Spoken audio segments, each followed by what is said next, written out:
So I just watched the clip that I cut about a year ago on social media literacy and the three C's in terms of content creation, curation, and connection. And I want to break that out a little bit more here. And so I'm going to dedicate this clip here talking about content creation, and then I'll create two other clips that talk about curation and connection. Okay, as we go. Content creation, as we discussed, as I talked about in the previous video, is kind of straightforward. And I indicated in that clip that's what we'll do here in this class, because you're creating a Facebook page, but we're no longer doing that here.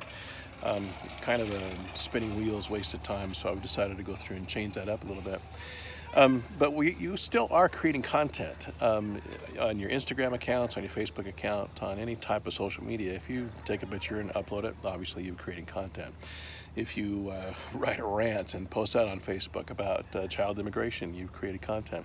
And as I indicated in that other clip, just by creating comments and responding to each other here on Canvas, you're creating social media content, okay?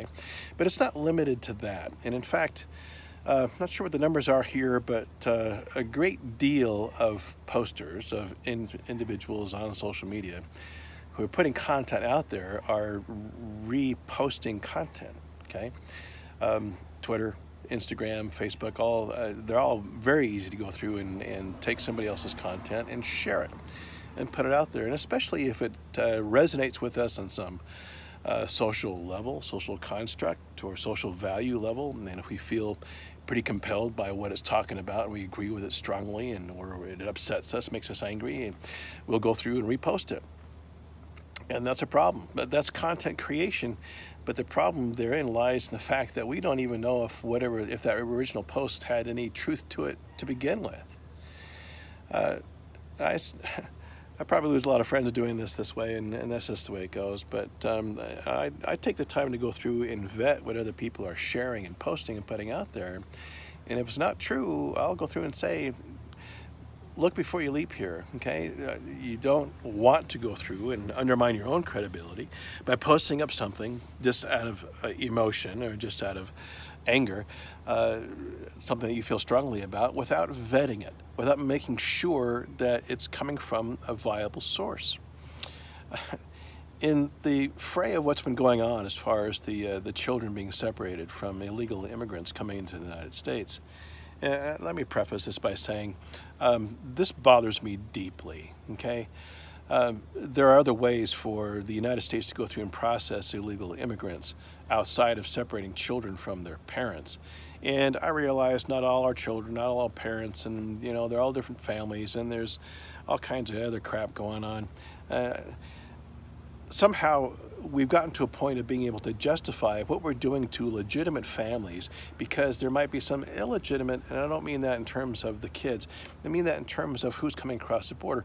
There might be something that is awry that's coming across the border, so let's go through and separate families. Anyway, I'm getting out of the soapbox.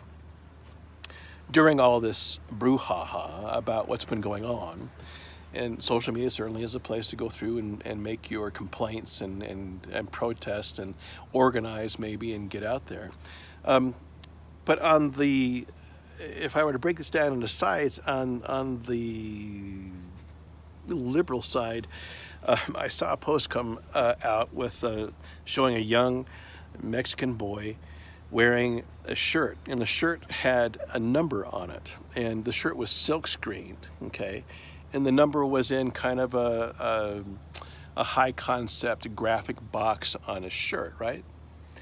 And then the caption was, "Now they've just reduced these children to numbers."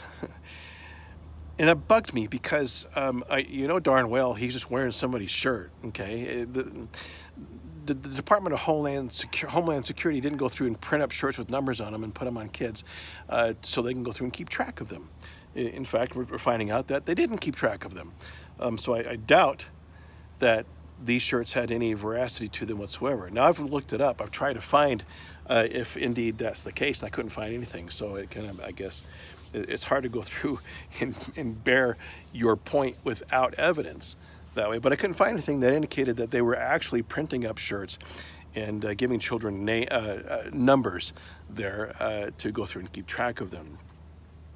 If they did, I don't think they'd be silk screening T-shirts, right, to go through and put that up. So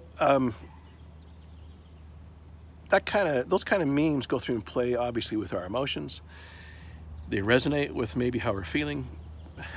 We're finding out that many of those memes aren't even generated here within the United States. They're coming from Russian trolls and bots that are programmed to go out there and fire us up over something like this and divide us to see what's going on.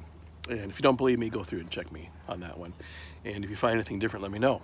I've checked it out. I've gone through and researched to see who's in control of the content creation that's going on. And it's not just us. It's not just you and me posting stuff up on social media.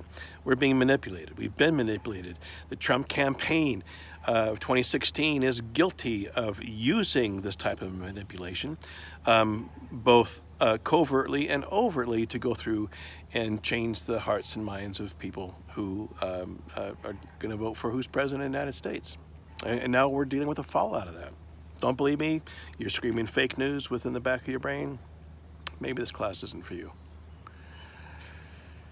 Okay, so the other thing I'll have to say about content creation is liking or sharing. I preach this from the pulpit of my classroom, and I say a click is a vote. Even if you don't like it, even if you find something that's just despicable and you go through and you decide to share that to show everybody else how despicable it is, you have trended whatever that concept is up. You've trended it up. And that's how social media works. Social media doesn't work on evaluation. It doesn't work on whether things are great or not great, whether you like it or you don't like it. It works on how many people click on it. And if you click on it because you're angry, you still voted it up.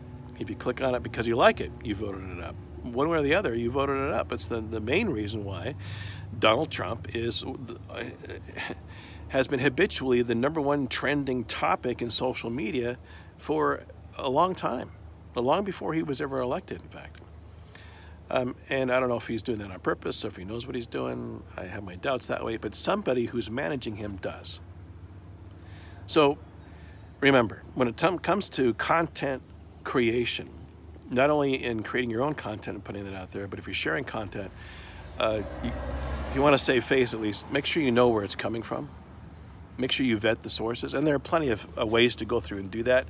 It's as I go through and cut clips like this and talk to you about what's going on in certain social media behaviors, I assume you already know about Snopes.com or factcheck.org or different organizations that way, and I'm finding out that maybe you don't.